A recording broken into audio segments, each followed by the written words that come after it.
kowe tak takoni kowe jujur. Jarine bojomu tak takokke nek kowe lunga saka ngomah. Heeh. Kowe pamit karo bojomu arep meguru karo Begawan Durna, ya to? Heeh. Tegong. Piye? Akeh guru, akeh pendhita sing apik, sing ampuh. Ning kena ngapa kowe kok milih Begawan Durna? Pendhita Durna kae ngelmune ngawu gawar ngawur. Nek nganti kowe engko entuk ngelmu sing nyengsarake karo uripmu, sing kapitunan ora mung kowe. Ning aku gareng karo Bapak Semar melu ngrasake. Mula janjane aku diutus karo bapak supaya nusul karo kowe kon bali ning Karakadempel.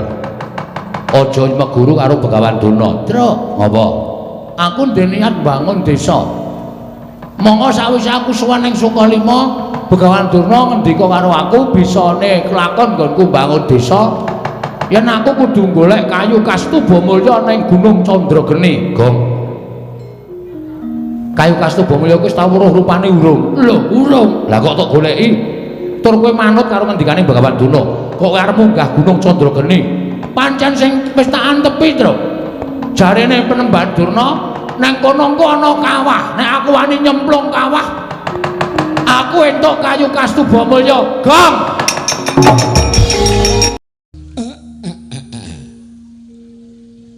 Blegek kekugek sadunita mel. Oh, wis tak swala sira bertobo, swalu gembol, sumorante hawela. Lho. Iki ora pangling kaya rawuh Adipati Harya Sengkuni. Ana ing pertapan Sukalima di Janur Gunung Kadingaren. Adipati kersa rawuh ana ing Sukalima. Padha kanthi harja sak tindak ing Adipati Harya Sengkuni rawuh ana ing pertapan Sukalima kene di Adipati Harya Sengkuni. Iya Kakang Durna. Tansah winantu ing Suka Basuki praptaku ning Sukalima niring Sambikala. Aku ngaturake pudya pangastawaku wae katur ngersaning Kakang Prembaning Sukalima. Oh iya tak tampa Dik Patih tak tampa. Ora liwat pangestuku tampanana ya Di. Iya tak gegem dadiake jimat. Sapa yang minangka dadi ruwangmu rawuh ana ing pertapan Sukalima? Aku mung ijen wontening kepareng nderekake ya ming anak-anakku para Sata Kurawa. Lho, lah kok ora mbok aturi supaya munggah ana ing pertapan Sukalima jere kene kuwi papan pasinaoning para Kurawa. Kene kuwi papan pamulanganing para Sata Kurawa. Kena ngapa kok dadak mbok papanake ana ing pelataran pertapaning Sukalima? Mengko ndak malah ngewu-ewu nggonku bakal rembugan karo Kakang Penemban Durna. Merga sampeyan ngerti dhewe solah slaganing para Sata Kurawa, watak wantuning Kurawa kuwi rak keladuk wani kurang geduga. Monggo akeh-akeh padha ninggal tata krama, padha ninggal unggah-ungguh. Mengko ndak malah pating cruwet kaya bedet sewu menebo pategalan jroning pertapan Sukalima. Mula ora ana ingkang ndak keparengake nderekke sowan ning pecrabaan pertapan kene Kakang. Oh ya wis. Ya wis nek kaya ngono ya wis prayoga. Malah iso manteng nggone awake dhewe mengko bisa rembugan. Jumbo kalau ana apa ingkang bakal mbok aturake marang ngars. Ana ing ngarsaku Dipate. Iya, Kakang Premban Durna. Nuwun sewu, Rekinopati. Ing abdi punasa tama kepareng kula ngaturaken sembah pangabektinipun ingkang abdi kunjuk sandhang padha paduka. Gusti kula ing kepatihan Plasa Jenar. Iya Satama. Sira atur bekti kelawan aku wis ndak tampa ora liwat pangestuku tampanana. Lho pundi nggo jimat paripe dayana ning kasantosan. Paring pangestu paduka Gusti Plasa Jenar amawakono kabagyaning gesang kula Gusti Patih Harya Sengkuni. Sawise santata nggone Dik Patih rawuh ana ing percabaan pertapan kene, aso ingkang dadi napas katon pusasat ingkang dadi riwe. Yen mbok keparengake aku tak nyuwun dawuh ya Di. Rawuh ana ing pertapan Sukalima kene apa pancen saka kersaning Adipati Sengkuni pribadi? Apa pancen sira kuwi diutus dening anak Prabu Duryudana? Ingkang sepisan aku ngaturake serius pira keluputanku nyuwun pangaksama ya Kakang. Sowanku iki ora saka kok pribadiku dhewe, nanging aku sowan iki pancen diutus dening anak Prabu Duryudana ing Ngastina. Lho. Ana apa Dipati? Lah kok dadi anak Prabu Ngastina utusan lawan Adipati Harya Sengkuni supaya rawuh ana ing pertapan Sukalima. Apa aku nandhang keluputan tumraping negara Ngastina? Yen to pancen Begawan Durna kuwi nandhang luput tumrap negara Ngastina, dosa apa ing bakal tak sandhang? Aku ora bakal selak. Nanging yen to rawuh Adipati Harya Sengkuni kuwi bakal paring kanugrahan saka anak Prabu Ngastina marang Begawan Durna. Terus aku tak takon karo sampeyan lelabuhan apa sing wis tak tindakake tumrap negara Ngastina? Aja kaduk ati kajron penampa. Yektine praptaku ning Sukalima kene ora kok bakal paring dedukan kelawan Kakang Penemban Durna, kuwi bakal babar pisan ora. Uga ora bakal paring kanugrahan saka anak Prabu Ngastina marang Kakang Penemban Durna, kuwi ya ora. Lah wigatine apa? Ana sewiji-wiji ingkang dingendikake dening anak Prabu Ngastina ingkang bakal katur marang Kakang Penemban Durna. Lho mestine cukup nimbali Begawan Durna sowan ana negara Ngastina. Jeraku ki nayaka negara Ngastina. Aku kuwi punggawa negara Ngastina. Samangsa-mangsa dikersake sowan ora bakal badal dawuh anak Prabu Ngastina. Lah kok dadi Adipati Harya Sengkuni ing raya-raya rawuh ning Sukalima kok beda lan adat ingkang wis. Aku dhewe durung ngerti ning sing wigati aku tak ngaturake apa kang dadi wigatiku diutus dening anak Prabu Ngastina. Kene Adipati rada maju kene. Aja nganti duna dungkap nggonku bakal nampa pengendikaning anak Prabu Ngastina lumantar Adipati Harya Sengkuni Adi sungkene Plasa Jenar. Sejatine ngene ya Kakang. Mataku ning Sukalima iki nyambung ngendikaning anak Prabu Ngastina. Kakang Penemban Durna ngerti dhewe. Pendak-pendak Ngastina ngadani pasewakan, pendak-pendak Ngastina ngadani pepanggihan ning marapatan negara Ngastina. Sing dirembug ora ana ile kejaba mung patine para Pandhawa. Lan ngerti yo nganti tekan dina iki penggali anak Prabu Duryudana kuwi ora tentrem, ora jenjem lan ora kepenak nggone dadi nalindra ning negara Ngastina merga Pandhawa isih urip ana ing alam padhang. Mula tumuli aku didhawuhi dening anak Prabu Ngastina ngelingi yen to Pandhawa kuwi murid sampeyan, Kurawa kuwi ya murid Sukalima. Mesti wae Kakang Penemban Durna minangka dadi guruning Pandhawa kuwi sak tenane. Upama sampeyan kuwi gelem jujur, mestine Kakang Penemban Durna kuwi ngerti karo pengapesaning Pandhawa. Lah, gandeng ingkang dijangka dening anak Prabu Ngastina kuwi patine Pandhawa. Kakang Penemban Durna saiki disuwun supaya ngatonake dharma bektine marang Nalindra Ngastina lan tresnane marang negara Ngastina lan minangka dadi nayaka lan punggawa sampeyan didhawuhi supaya ngendikake pengapesaning Pandhawa kuwi janjane menyang endi. Yen Kakang Penemban Durna wis paring dawuh mengko sing makarya utawa sing bakal tumandang para Sata Kurawa Kakang Penemban Durna cukup paring pangandikan wae. Merga aku ngerti sampeyan kuwi brahmana, sampeyan kuwi guru. Ora ana jamak lumaring atase guru kok mentala karo siswane. Jaga marang asmaning Kakang Penemban Durna supaya tetep arum mangambar. Aja nganti kelepetan dedosan merga saka anggone Kakang Penemban Durna bakal paring pepati lawan Pandhawa. Cukup Kurawa sing tumandang ning Kakang tak aturi jujur. Janjane pengapesaning Pandhawa kuwi menyang endi lan sapa? Wis kuwi sing dadi sedyaning Patih Sengkuni sowan marang Sukalima. Saiki tak suwun Kakang Penemban Durna paring dawuh kelawan aku. Mengko yen wis cetha dawuhing Kakang Penemban Durna bakal tak aturake anak Prabu Ngastina. Sampeyan iso ngaturake kringkianing Pandhawa wae tak kira wis dadi bombong bungah penggaling anak Prabu Ngastina Kakang Penemban Durna. Walu gembol manyar-manyar duk ning dungkul wana dadi alas-alas dadi wana. Wah, lah ora ngimpi apa-apa kok dadi lelakonku kaya ngene ya, Dik Patih. Kok sampeyan dadak paring pangandikan kaya ngoten? Lho, mestine ngoten. Upama kula menika dipun dawuhi munggah gunung yen perlu jegur segara. Upama Begawan Durna menika dipun dawuhi supaya manjing telenging geni sing murub, kula ora bakal wegah. Kula saguh wonten menika ingkang dawuh inggih menika anak Prabu Ngastina.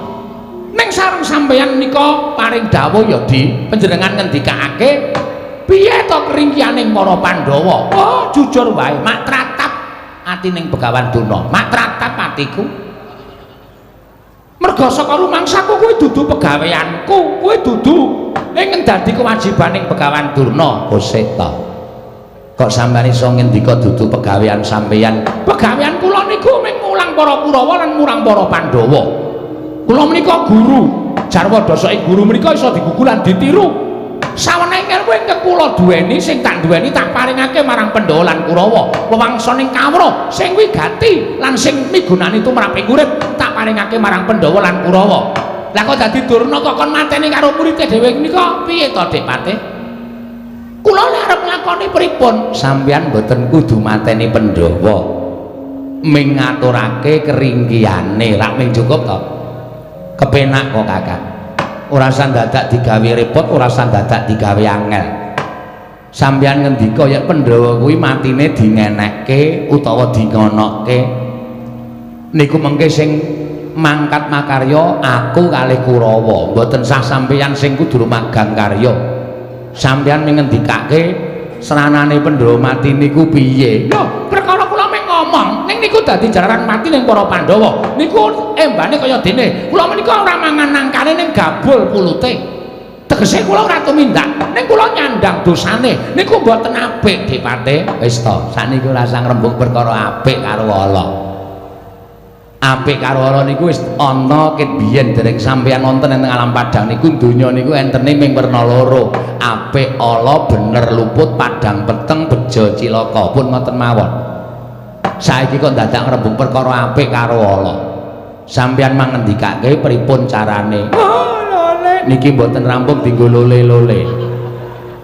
Niki sampeyan mang paring pangandikan nek ming lola-lole ngoten niku mengke ngentek-entekke wektu.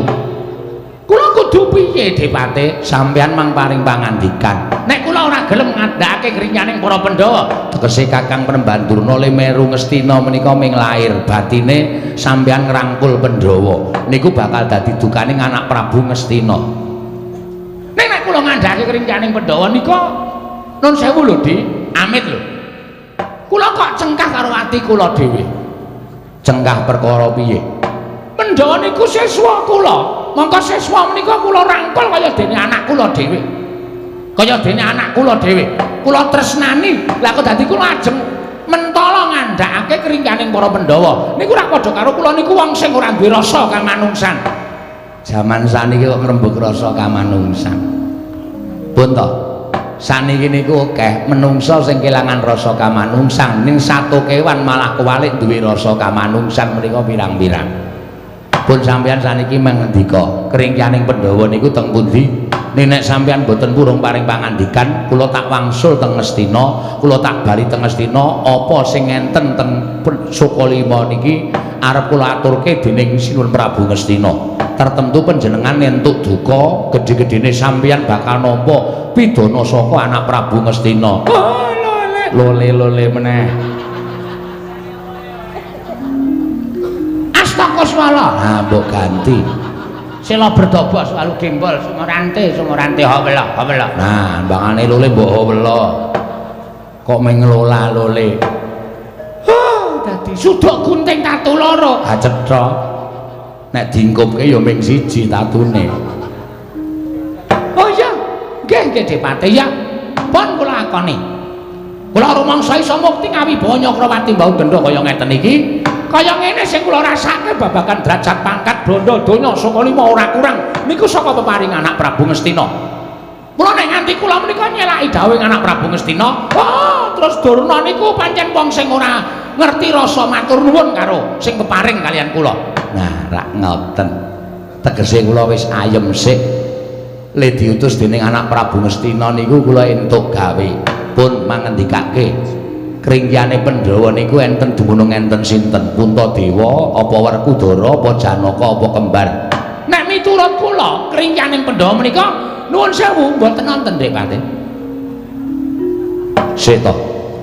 Kok mbon ora ana pripun? Lho, nyatane ora ana. Dijukuk saka pundi mawon? Cobi. Ternyatanipun nuwun sewu. Pandhawa menika urip ning alam padang menika ndarmakaken gesangipun kagem kesaenan tetulung marang sak pepadaning urip sing ditindakake dina-dina karo Puntadewa sakadang anak kula para Pandhawa menika namung dedana dhateng sesaminipun gesang paring sandang wong kawudan paring teken wong lunyon paring payung wong kudanan mongko tanpa pamrih Jagat menika ngantos kebrebeken ngantos kumandange dhateng para Pandhawa. Donya menika nganti kebrebeken kumandange para Pandhawa. Yen para ratu padha keputangan budi merga negarane tau-tati dislametke dening para Pandhawa. Yen para brahmana padha tresna kaliyan para Pandhawa, merga Pandhawa menika tabri wirid, tabri sinau, tabri manembah babagan ulah kapitadosan utawi kapercayan. Nggih.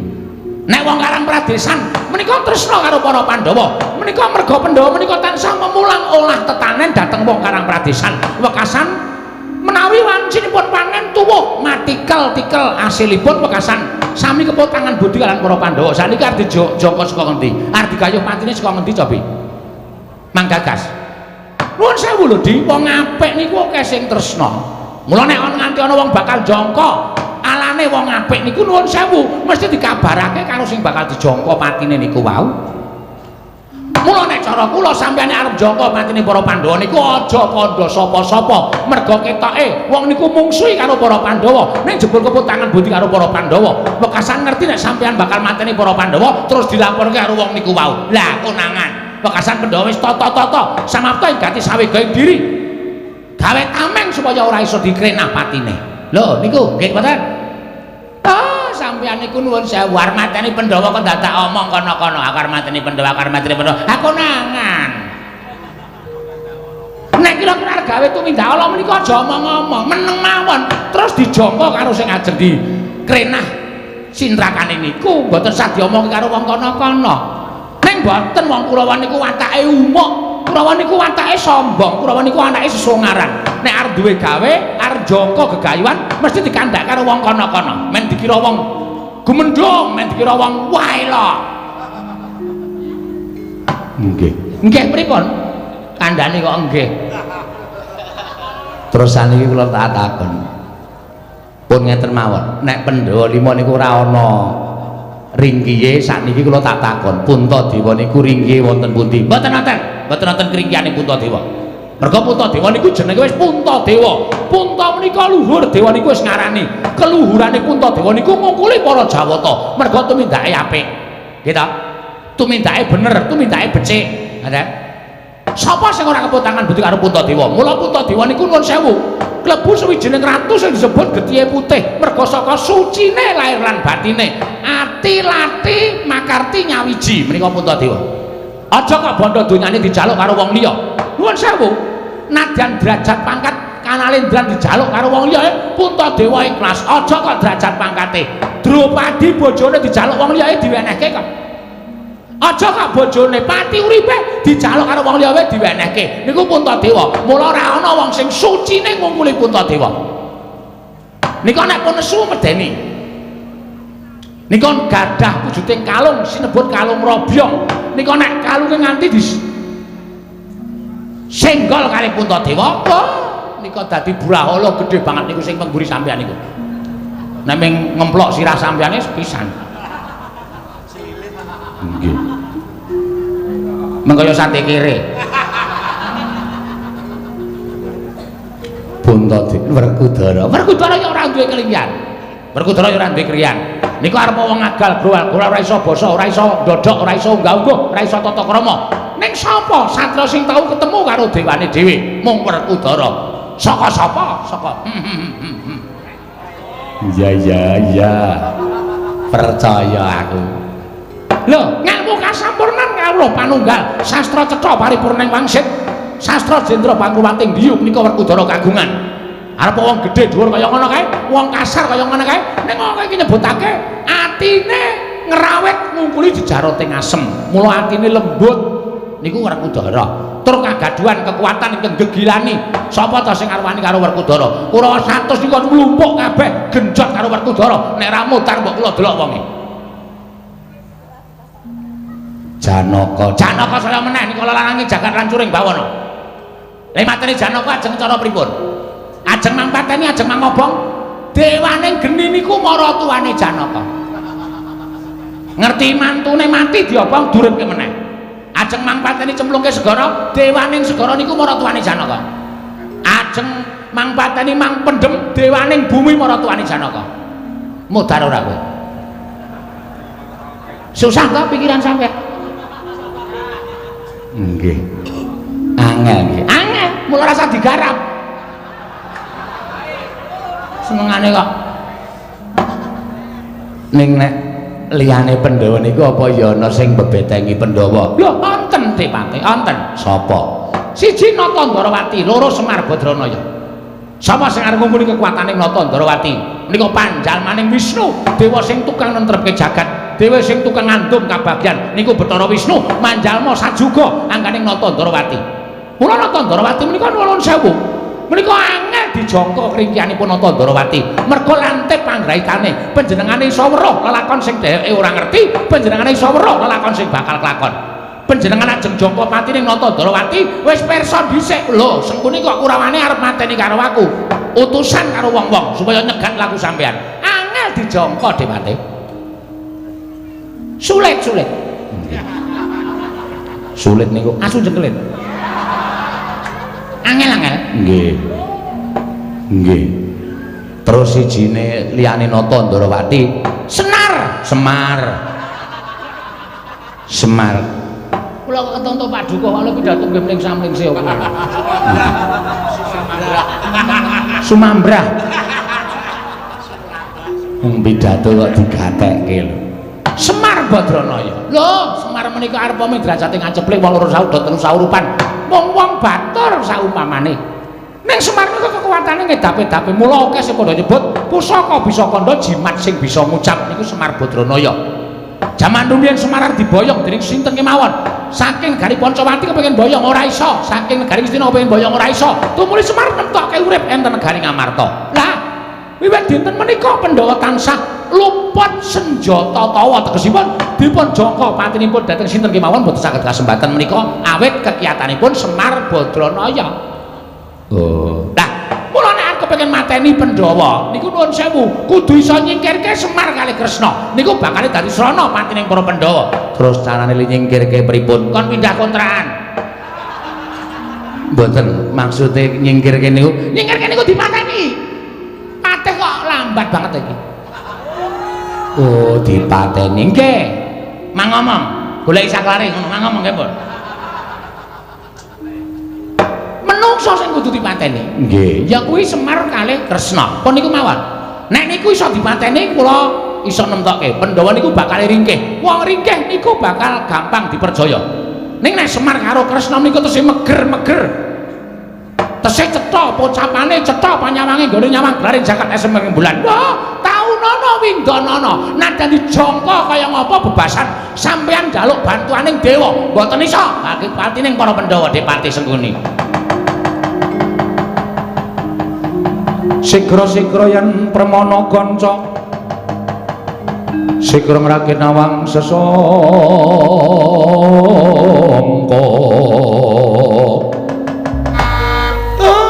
Lele kentha selalu gembol manyar-manyar juneng dungkul wana dadi alas-alas dadi wana. Dipati, pripun?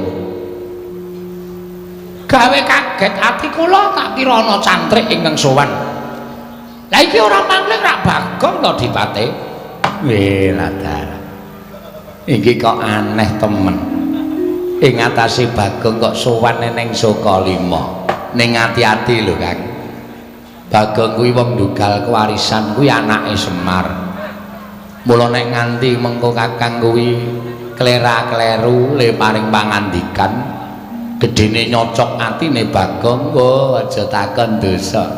Bocah kuwi arep kaya ngono nek nesu girani lho ya. Mula tak gawe ati-ati ya, Di. Iya, sing ati-ati wigatine apa? Gek timbalono kok malah merem-merem kok malah turu bocah kuwi. Oh, mono kaman Bagong gawe kaget. Atiku dene kowe sowan ana ing Sukalima, janur gunung kadingaret. Monggo adat sabene kowe ora nate sowan ana ing Sukalima. Bagong kowe padha raja sak praptamu. Kono kawan. Pangestunipun Penemban Durna tansah winantu ing kabagyan sowan kula tebih saking Sambikala kepareng kula ngaturaken sembah sumungkeming pangabekti kula kunjuk. Oh iya tak tampa. Pangestuku tampan ana ya Bagong. Kula pundi nggo jimat paripe ndayan ana ing kasantosan. Oh Dipati, sajake rada lerem atine kok. Basane ya genep tata kramane ya unggah ungguhe. Iki lagi pertama. Engko saya suwe ya saya sakarepe dhewe aku kuwi kulino karo Bagong. Bagong Padhararja sak praptamu. Ate Sesuki. Lah Sengguna lali Sengkuni winantu ing kabagyan sowan kula kepareng kula ngaturaken sembah pangabekti kula kunjur kene Pate. Iya Bagong tak tampa pangestuku tampanana. Kula pundi nggo jimat Bagong Padhararja sak praptamu. Ndara Satama. Iya. Wilujeng Ndara bekti kula kunjur. Iya, pangestuku tampanana. Nggih. Keng ibu pundi? Hus. Ngandel ora. Wis.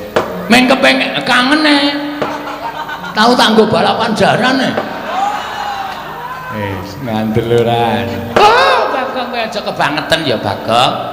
Iki mapan ana ing Sokalima. Mula kowe kudu nganggo tata krama. Mekaten inggih Penemban. Kowe ana wigati apa? Apa sok wigati saka karepmu dhewe apa diutus karo bapakmu Semar? Sowan ana ing pertapan Sokalima lah kok dadi mengijen tanpa ruang. Nuwun sewu Penemban. Kepareng kula nglairaken dhateng gegembolaning ati kula. Lho, lah kok dadak sowan menyang Sokalima? Apa ora pantes kowe sowan menyang negara Ngamarta? Niki pancen pun dadi lenging ati kula.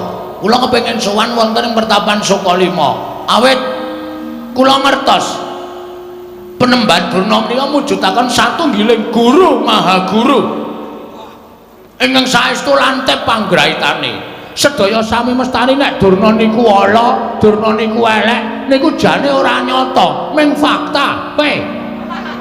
Anu napa? Niku ming menapa jeneng kabar burung sing boten wonten nyatane. Ning tumrap kula Begawan Durna menika satunggiling pandhita ingkang lantip panggraitane tur tresna dhateng siswa-siswanipun. Buktinipun ndara-ndara kula Pandhawa nalika alit dereng saged napa-napa panjenengan kula wentah dados siswa Sokalima saniki sami lantip panggraitane dados pitataning satriya punjer-punjering para sinatriya iki. Piye iki mau? Kok turah omong-omongan kalimat wis kentekane. Mula kula pitados nek Begawan Durna niku pancen satriya linuhur linuweh. Ndara Janaka saniki dadi wong sing pinter manah. Nggih ta? Beberapa kejuaraan disabet semua pialanya niku awit panggulawentah sampean. Iya pancen Janaka kene mulang manah aku. Terus saniki Ndara Werkudara duk nalika pados banyu degan banyu suci Perwitasari ya tirta pawitra mahning suci niku sampean sing maringi. Jaman golek ngelmu kasampurnan kawruh panunggal sastra patri cetha. Sastra cetha paripurning wangsit, sastra jendra hayuning rat pangruwating ndiu. Niku sampeyan nggih peparing. Terus sampeyan didhawuhi supaya nyemplung wonten ing samudra.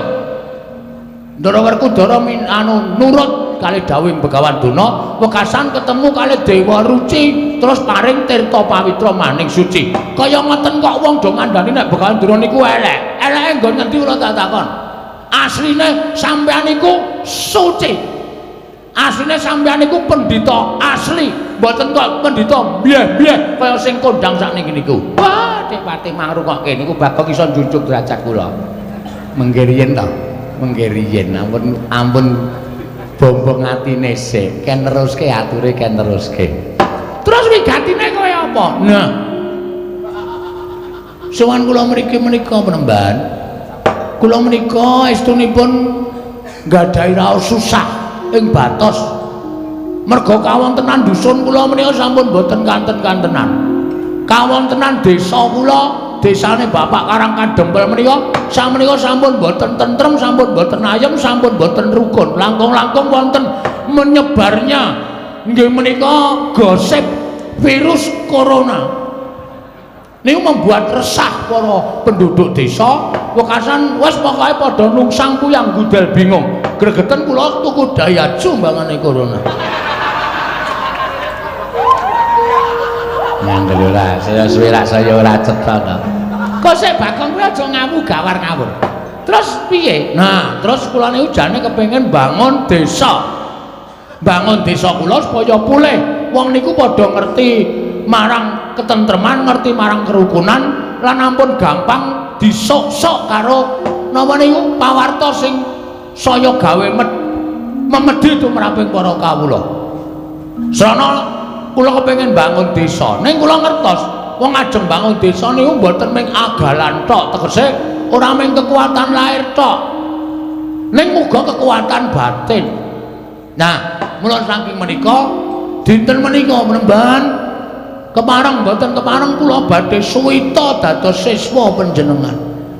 Kula dados cantrik panjenengan lan mugi paduka Sang Maha Guru kula keparenga maringana wejangan ngelmu kekuataning batin tumraping kula menapa kekuatan batin kedah kula upaya wonten pundi papanipun kula pitados kalian Penemban Durna napa sarep pengendikaning Penemban Durna badhe kula nut kula badhe ngestokaken dawuh cekap semanten atur kula menawi wonten lepatipun anggen kula mujatur kiranging parama sastra lan kiranging basa diagung pangaksami wekdal kula aturaken dhateng Bapak Pranatacara matur sembah nuwun. Piye Kang? Mangke riyen Dipati, mangke riyen. Niki wonten srana ning sampean mang-meneng mawon. Oh nggih. Lho, kok sik Bagong? Lah musuhe to karo Begawan Durna kuwi apa lahir batin? Serius. Lahir batin. Bumi langit dadi paseksen. Menawi ngantos kula mangke niku antaraning ati lan lati kali ati ora nyawiji sampeyan mangesotke kula. Mangsotke Bagong kere sak lawase. Kula kinten ket biyen kula nggih pun kere. Yen pancen kowe lahir batin bakal tak udaneni. Jernyatane yen pancen Begawan Durna kuwi nampa siswa ora milah-milahke siswa sing duwe derajat pangkat, siswa sing sugih apa sing miskin, nanging bakal tak tampa lahir batin nggonmu swita karo aku. Estu Penemban, tenan Bagong. Pola nyenengake matur sembah nuwun nika kula nggawa gula teh. Oh iya iya. Menika diaturke sakniki napa mengke? Mengko wae gampang. Nggih. Engko ndak kowe kabotan. Kowe enting kok. Wong mung seprapat-seprapat. Ya wis ora apa-apa, tak tampa wong kuwi jenenge tresnane murid karo siswa. Nggih, matur sembah nuwun tanpa pepindhan. Lah ingkang salajengipun kula nyuwun dawuh, kula badhe kaparingan menapa dinten samangke kula nyuwun pangendikanipun Begawan Durna. Oh, Bagong kowe tak kandhani ya. Nggih. Iki mau aku karo Adipati Haryo Sengkuni kuwi nedeng ngrembug bab impet. Lho. Ngimpi? Iya. Sampeyan ngimpi ngapa? Ditili teng 1001 malam mawon. Mengke teng mriku menawi impenipun kembang menika loro, menawi godhong menika 3 lajeng dipun wolak-walik mawon. Panjen bocahne wis tumindake elek iki kaya ngono kuwi. Aku ngimpi, iki aku ngimpi yen to kowe kuwi mangku Sang Hyang Rembulan Bagong. Weh, tegese napa niku? Kowe bakal entuk kanugrahan sing gedhe, kowe bakal entuk kabejan sing gedhe. Lan apa yang mbok aturake mau mbok menawa jumbuh karo impenku nggonmu bakal dadi panutaning para kawula sak padukan karang kadempel nggone bakal mbok bangun mau sayekti iki mengko mbok menawa dadi srana kasembataning sedyamu Bagong. Wah jan tepat ora ana klerune ndekno Pandhawa kuwi ya akeh pendhita-pendhita sepuh Begawan Abiyasa kaya pinter ning aku ketoke ora srek suwita karo Begawan Abiyasa kae terlalu halus. Aku golek pendhita sing kira-kira so halus so kasar. Ya gelem tumindak elek, ya gelem tumindak apik. Kok kayane cocok Penemban Durna. Iya, Bagong. Matur sembah nuwun Penemban. Lajeng impenipun menapa? Lah, iki mau sejatine aku bakal paring pangandikan kalawan kowe. Nggih. Kemaringipun paring pangandikan menapa? Kowe tak kandhani ya. bakal kelakon penjangkamu, bakal kelakon nggonmu, bakal kedunungan sarta bisa mbangun desa. Waton kowe bisa ngupaya kang aran Kayu Kastubamulya.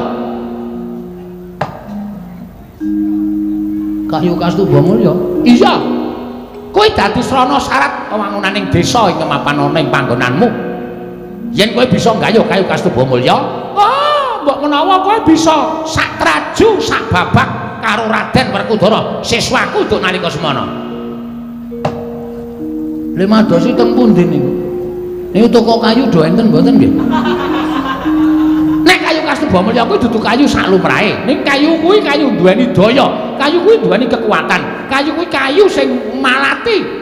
Sarta kayu iki saben wong ora duweni, ya kuwi Kayu Kastubamulya. Terus anggenipun ngupati wonten pundi? Nah, kowe tak kandhani. Kayu Kastubamulya kuwi papane ana ing Gunung Candrageni. Gunung Candrageni niku pundi? Gunung Candrageni kuwi sak pinggire Gunung Mahameru. Kuwi mapan ana ing ana Tibrasara, kowe munggah ning Gunung Candrageni. Ing kono ana wujuding kawah. Kowe nyemplung jroning kawah. Kowe modar iki engko. Nuwun sewu. Kula mlebet wonten telenging kawah. Kowe mlebu ning telenging kawah. Mengko jroning kawah kono kowe bakal nemokake wujuding Kayu Kastubamulya. Nuwun sewu, napa kula mboten pejah Bagong? Kowe kelingan ora Werkudara?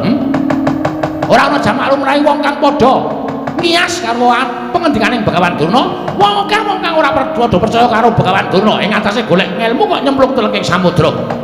Nanging ilmu kowe papane menyang endi papan wae. Waton percaya kowe karo gurumu mesti kowe bakal entuk ngelmu. Kowe entuk ing Mbok Jangka, kowe entuk ing bakal Mbok Gayo. Oh nggih. Nggih ngestakaken dawuh. Nek wis mantep ya mantep, yen iya ya iya, yen ora ya ora. Yen wani aja wedi-wedi, yen wedi aja wani-wani. Kuwi kudu mbok cekel sing kukuh bako. Nggih, siap. Wani ora? Wonten.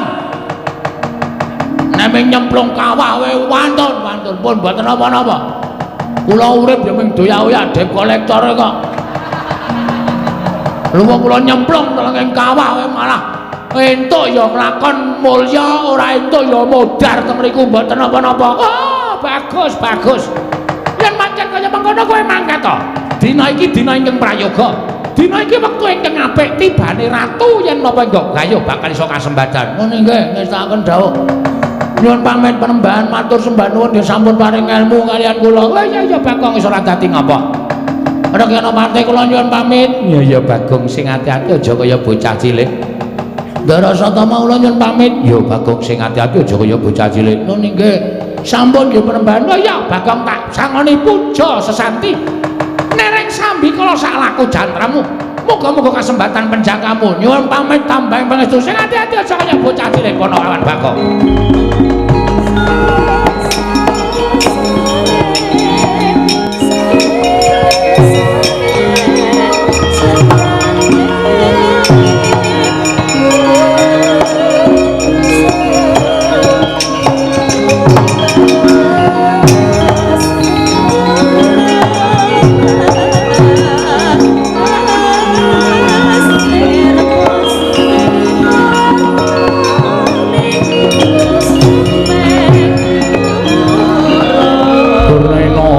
Panalingane hormat jaring ratri pinenggak jangkanira kapisanan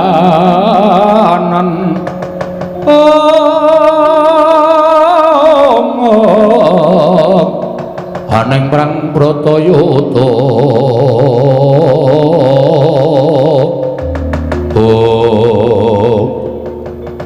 Kakang Mrembandurna disuwitani abdi wae. Sampeyan le paring ilmu kok ya kaya-kayane kuwi lahir batin. Nek ngoten pancen cetha nek Kakang Mrembandurna niku lahir dedeple teng Astina nanging batin sampeyan ngrangkul marang para Pandhawa. Oh, mangkir minta Dipati, mangkir piyen? Sampeyan niku nek mboten ngerti niku mang takon, aja sok nemtokke manut karo ati sampeyan dhewe kok ndak ora apik kedadeane. Lah nyatane kula ngerti sampeyan menehi pusaka wujuding Kayu Kastubamulya. Nuwun sewu, Kayu Kastubamulya niku kaya ngapa kok ya ora tau weruh. Lah kok iso ngandhake papane. Sampeyan wau kula rak pun jawil karo sampeyan to Di, pangmeneng mawon iki enten srana. Sampeyan ngerti mboten Bagong niku sapa? Bagong niku anake Semar. Monggo Bagong niku ora kedadean saka sing gawe urip niku mboten. Nanging Bagong menika dumadi saka ayang-ayangane Semar. Mula Semar nika pancen kondang ora duwe ayang-ayang, mergo ayang-ayangane Semar niku dadi wujuding Bagong. Dadi nek Bagong niku mengke tekaning pati, Semare mesti uga bakal nelongso atine. Gedhe-gedhene bakal tekaning pati dipati.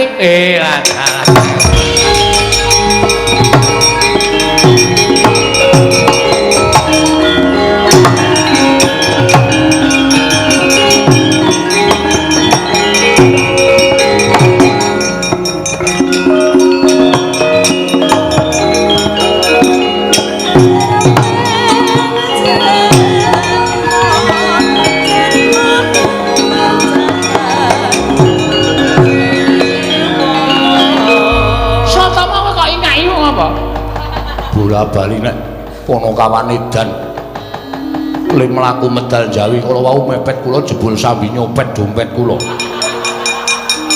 Wah, lah KTP barang ilang. Sin kok sin.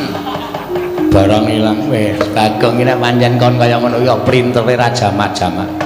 Pancen arep mlaku adoh mula tumuli golek sangu. Golek sangue kok nyepol dompete wong liya.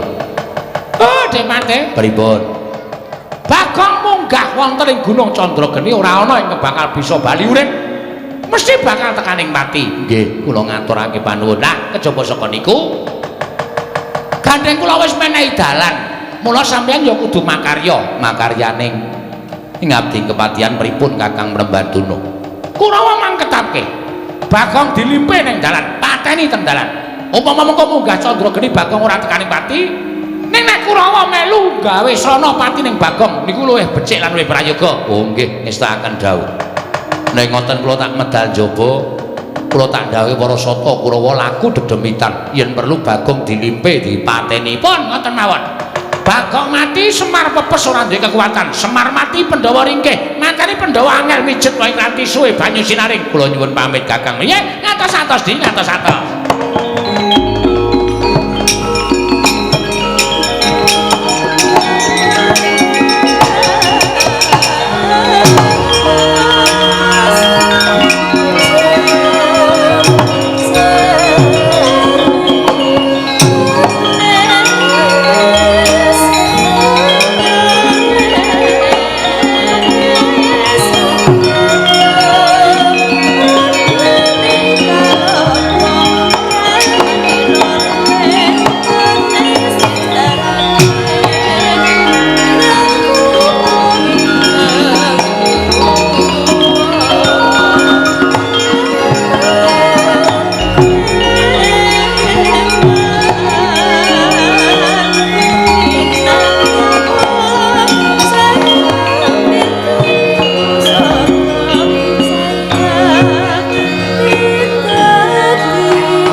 Kanjeng Rama mesinipun paduka mboten gadhahi tumindahing kados mekaten menika. Oh, utama ya kaya ngene iki wong sing kudu mbelani karo sesembane, mongko janjane geseh karo atiku. Nek ya wis ben ora apa-apa, wong nyatane aku ya mung dadi srana. Wis mengko perkara dosane tak tanggunge. Iki kabeh mung goleke kamukten kowe ya Kirsatama. Bri ngestakaken dawuh. Kowe dadi sawiji karo para sata Kurawa yen perlu bisa gawe srana patine Bagong. Nggih, ngestakaken dawuh. Bubarna para cantrik mangyu janggan padha mangarsama. Pun bapa wong atuamu nedya manjing telenging pertapan. Nggih, ngestakaken dawuh Bapa Penemban. Kaya wis ora ana dawuh maneh Ger, anak Wasatama. Purna gati ning pananggilan. Sang Pinandhita arsa kundur ngedatun jeluk saking dampar kencana kinapit gambaran gading.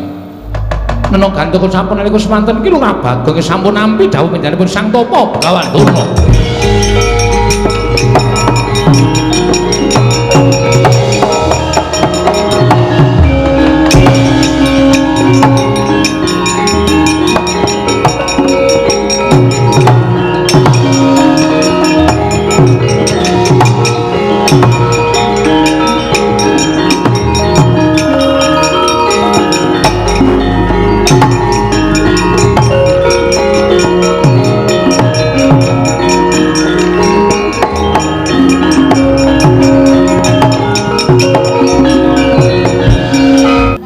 Petra iki. Heeh.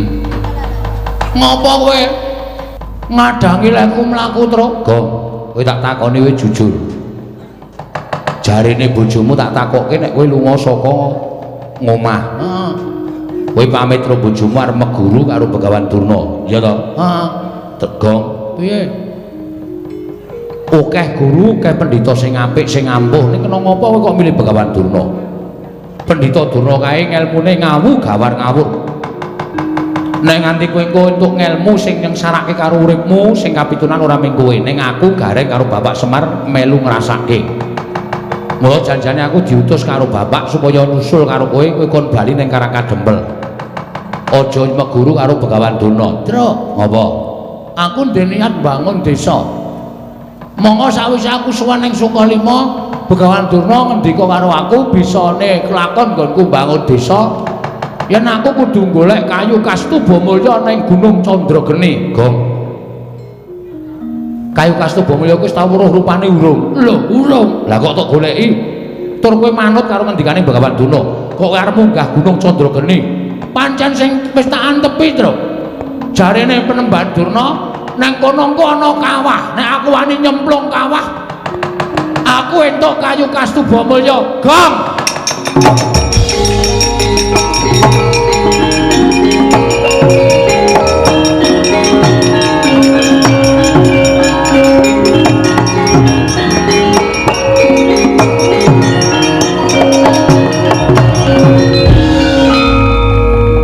Kowe eling ora to, Le? Hah? Sing jeneng kawah kuwi papan sing panas. Panase ngungkuli panas geni ana ing Marcapada. Nek nganti kowe mlebu jroning kawah kuwi mau, kowe mati, Gong. Truk, mbok ora iso ndisi sing keparenge sing gawe urip. Mati urip ora saka cangkemmu. Mati urip saka kersane sing gawe jagat. Kowe kalingan ra? Jaman Ndara Werkudara golek banyu suci Perwitasari kon nyemplung segara. Aku terinspirasi saka Ndara Werkudara. Ndara Werkudara nekat nyemplung segara wae ora mati malah entuk tirta pawitra maning suci. Aku ya tak nekat nyemplung kawah. Kowe modar. Ora. Kok iso omong nek ora? Werkudara wae ora mati kok. Ndara Werkudara beda karo kowe, Nyuk. Suwe-suwe mangkel aku ngandani karo kowe iki. Minggir ta kowe ora usah ganggu kekarepanku to. Kowe lunga. Ya wis ngene bae. Nek pancen kowe ora gelem tak jak bali ngene bae kok. Yo tak ewangi yo. Piye carane golek ning aja nyemplung? Ora aku arep tetep nyemplung, aku lho ngadus barang dasare. Aku arep nyemplung, Ora sah rasa nyemplung goleki saka dhuwur munggah Gunung Candrageni ya kena. Ning digoleki saka dhuwur. ora, wis to kowe mulya. Kowe mulih ora? Kowe ora mulih salin perkara karo aku lho. Ora ana kakang, ora ana adi lho iki. Gong, ora edan kowe. Ora edan iki serius aku. Gelem mulih ora? Ora gelem mulih. Aku tegel karo Petro. Kowe wani wae karo aku. Lho. Sing tak wedeni apamu aku nek kaya ngene iki ora wedi sapa-sapa, Tru. Aku nek wis katokan abang ngene iki wis nekat. Ora iso dadak pisan-pisan kowe dadak ridu lakune Bagong. Gong, aku njaluk karo kowe mulya tenan kowe. Nek ora gelem mulih aku meksa karo kowe. Nek kowe maksa karo aku, salin perkara karo aku ana Kakang Adi gelut. Aku mau nek kon gelut karo kowe. Nek ora gelem mulih, nek ora mulih ya wis, aku ning emoh tae wangi, Tru. Wong, wong.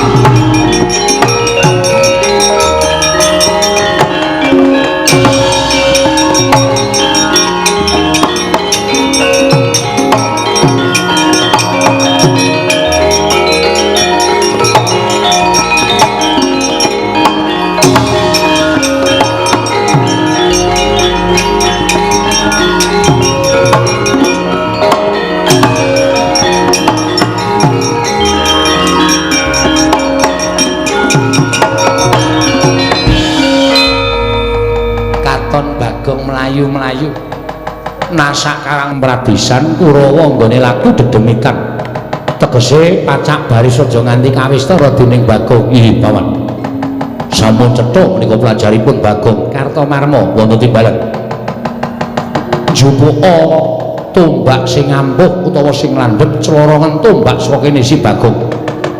Yen Bagong kena tombakmu tekaning pati ngendikaning Kakang Prembandurna, Bagong kuwi nyawane Semar. Bagong ki ayang-ayangane Semar. Yen Bagong mati, Semar mesti melu tekaning pati. Mara coba Bagong lepasana pusaka. Yen pancen tekaning pati, kowe karaku wajib munjat tungsanipun anak Prabu Duryudana. Nggih, isaken dawuh saking mriki. Aja ketok lho, Nggih. Aja ketok lho, ndak ketara. Ndak ketara.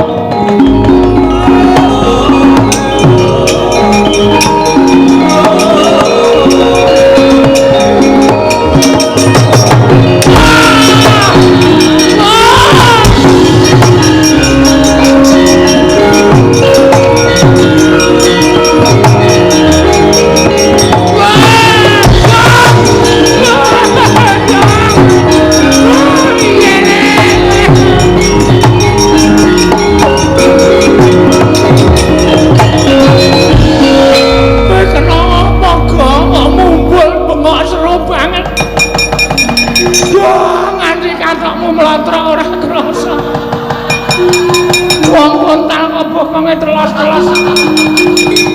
Gong kowe kena apa? Pak, Bagong kesaja baya.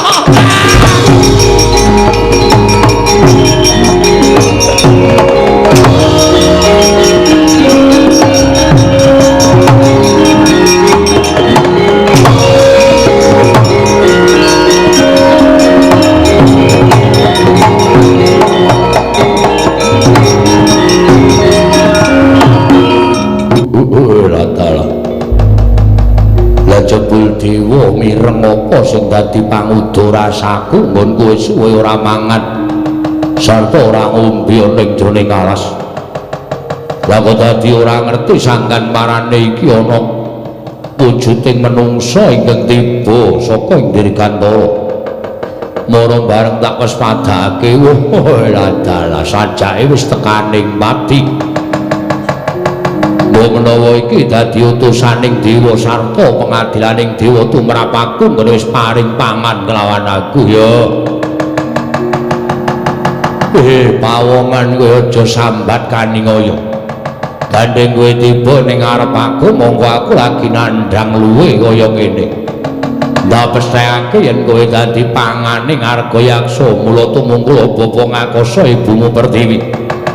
Kowe dadi isen-isen ning wadukku yen ana luputku aku njaluk ngapura. Mbuh sapa kowe? Sing baku kowe tetep dadi panganing Argayaksa dina iki ha.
Tangisike iki kok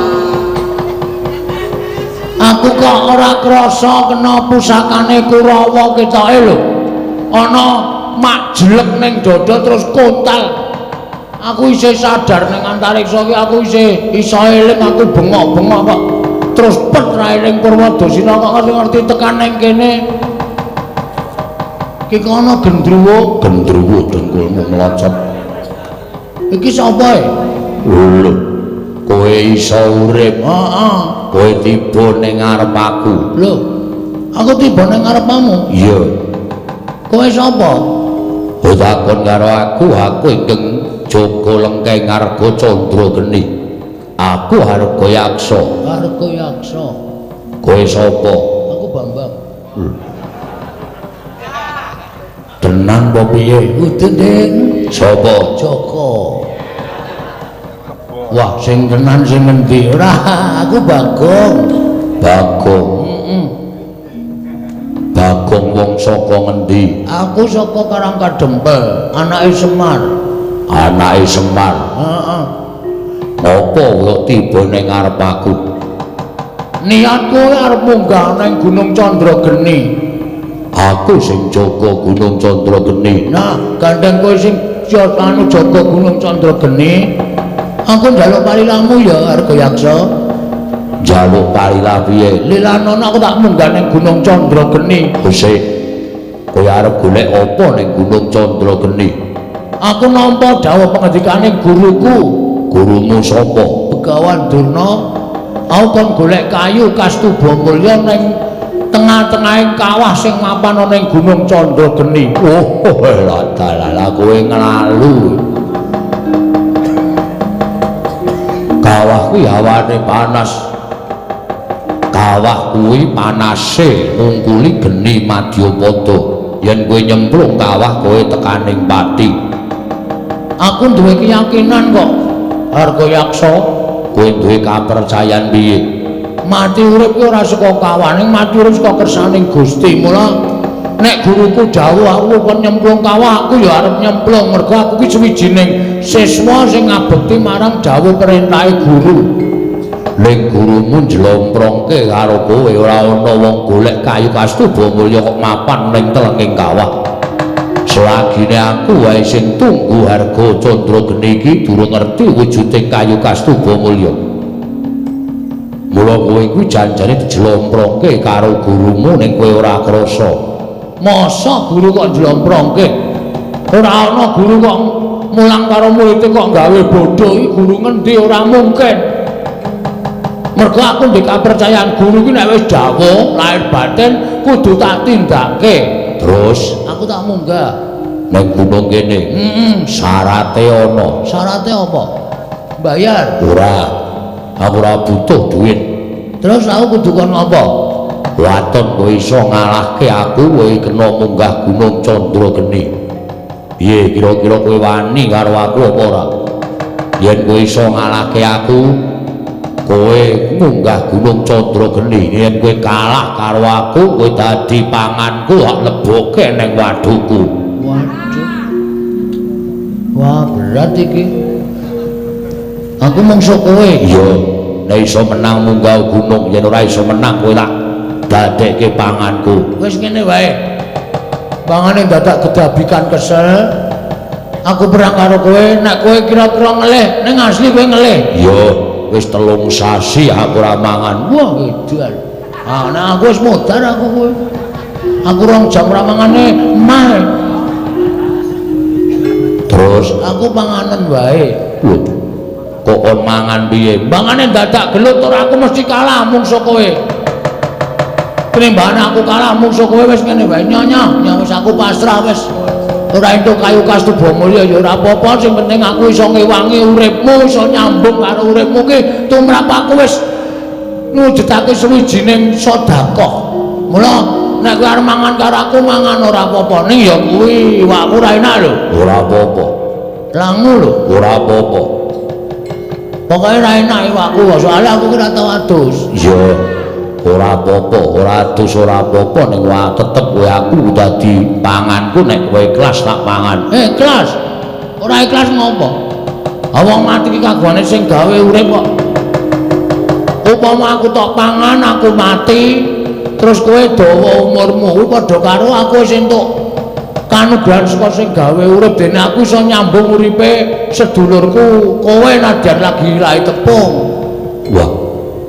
Wong kok apike kaya ngono. Pancen aku iki kondang becik kok. Aku kondang apikan. Mula nek kowe arep mangan karo aku mangan ora masalah. Ikhlas. Ikhlas jan dolan-balane kok. Oh, lah dalah yen ngono mapano. Ngendi sikik kudu tak pangan. Manut. Ndak sikik apa ning atos. Dadak ngempukke. Nek arep empo ya kene iki. Ning kene iki sok metu gase lho. Nek kene madhes ngono kowe muntah-muntah. Moh aku Apa kene iki malah sadurunge rene nang kene sikik kene luwih jemek. Piye? wah ngewoke. Cengel piye? Cengel ki empuk malah nyok. Kerjaan wis gawe wis. Kok ndak kowe selak lara lho, wis 3 sasi ora mangan, nek ora mangan wong kaya aku ngene iki, engko ndak malah kowe ribet uripmu. Kowe mati aku mongko sing adu arep karo kowe. Kowe urung tau ketemu karo pawongan. Aku kok ora nulungi karo kowe iki, aku dosa gedhe karo kowe. Yen ngono ikhlas tenan, ikhlas mapano. Wah, untal malang dening Arga Yaksa. Wis untal aja malang. Engko dadak ngombeni. Mujur wae terus langsung tekan meteng. Oh iya, mujur ya kena. Wis ngono wae. Mau untalan ya? Ya wis. Mati wis mbangane bali ya wis isin. Nang kene ra iso munggah gunung malah ketemu buta ngelik. Wis ngono. Nggo nyambung uripmu Arga Yaksa ora apa-apa. Aku yakin ikhlas.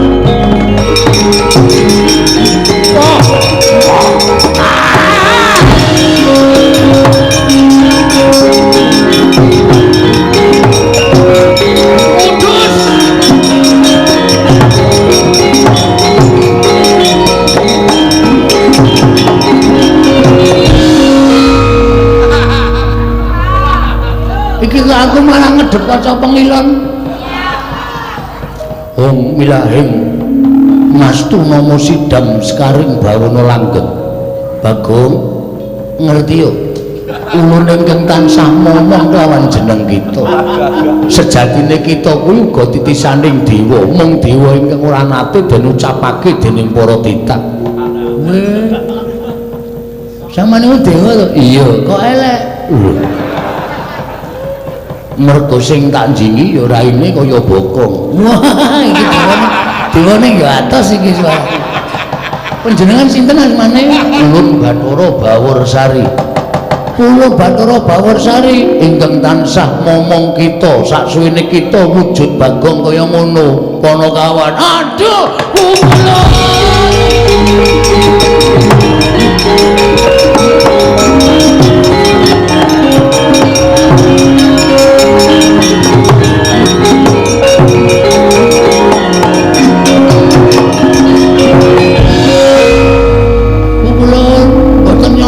Paduka ingkang tansah momong dhateng jagat kula. Kula ngantoske calon kiblat Kulun. Kula suwita dhateng Begawan Durna, kula niki urip bingung. Kula arep ngopo, arep kepiye, kudu apa sing tak tindakake. Jebul kula koncatan panjenengan. Panjenengan membo dados yaksa. Pancen ulun ingkang tansah gawe lakon kita Bagong. Waduh, aduh. Ngaturaken panuwun Kulun dene sampun manggih lawan Pak ingkang abdipun Bagong. Iya, Bagong. Kaya ora dadi ngopo. Lan sumurupa ulun mrepeki lawan jeneng kita wujud yaksa mau sayekti ulun ngerti laku jantra kita. Ulun kepingin jajal kelawan lahir batin kita. Jebul kita kuwi nadyan ala rupane nanging pakarti kita ngungkuli lawan wong-wong sing becik pasuryane.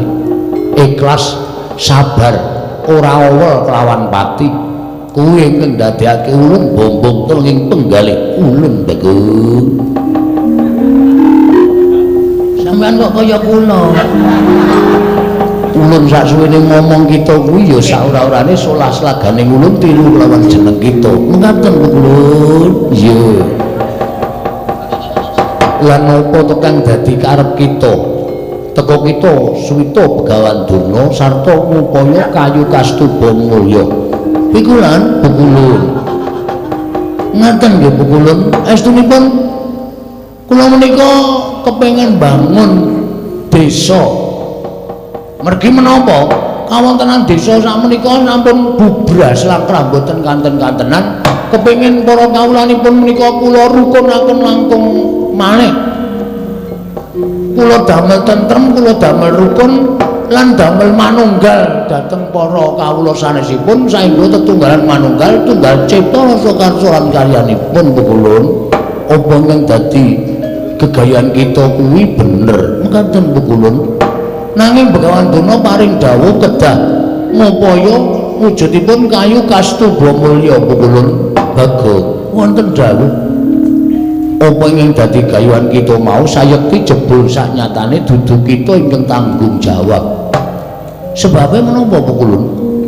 Karang Kadempel kuwi ke bawah keperintah ngendi? Karang Kadempel menika ke bawah keperintah Negari Ngamarta. monggo rusak ing desa Karangkadempel kuwi kok dadi tanggung jawab kita. Ing mestine dadi tanggung jawab ing para Pandhawa, nanging sabab apa? Teka para Pandhawa wisuh lumuh ngentasi perkara. Malah kita ingkang budidaya mbangun desa Karangkadempel. Yen to kaya mengkono ora ana pigunane Pandhawa dadi songsong pengayomaning para kawula, teka ora gelem nyumurupi rusak ing desa Karangkadempel Bagong. Terus mula kang sangka kuwi satenane iki dudu pakaryan kita, nanging gandeng kita wis duwe niat saka pamrayoga ulun Bagong. Kita kudu ngelingake lawan para Pandhawa. Yen kita bisa ngelingake marang para Pandhawa supaya eling yen to duwe wewengkon kang aran Karangkadempel ingkang dina iki lagi rusak kahanane. Mula para Pandhawa kudu gelem dandan-dandan Karangkadempel. Ewadene Pandhawa ora gelem dandan-dandan Karangkadempel, cetha yen to Pandhawa ora pantes minangka dadi songsong pengayomaning kawula sak negara Ngamarta Bagong.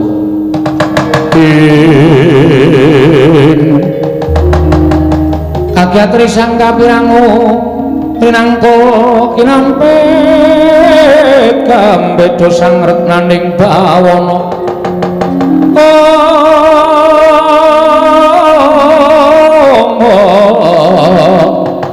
ya situ kang walang ati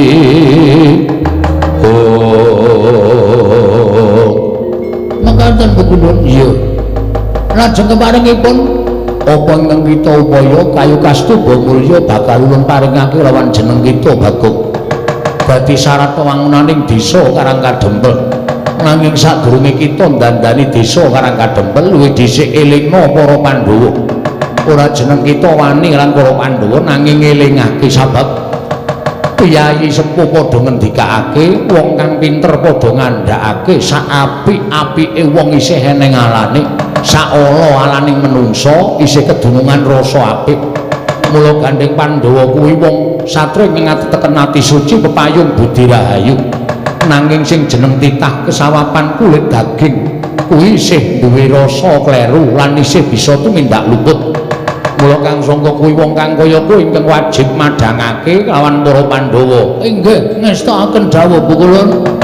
Lajeng kepareng paduka mala gage tampan ana kayu kastuba mulya ingkang kita upaya Bagong.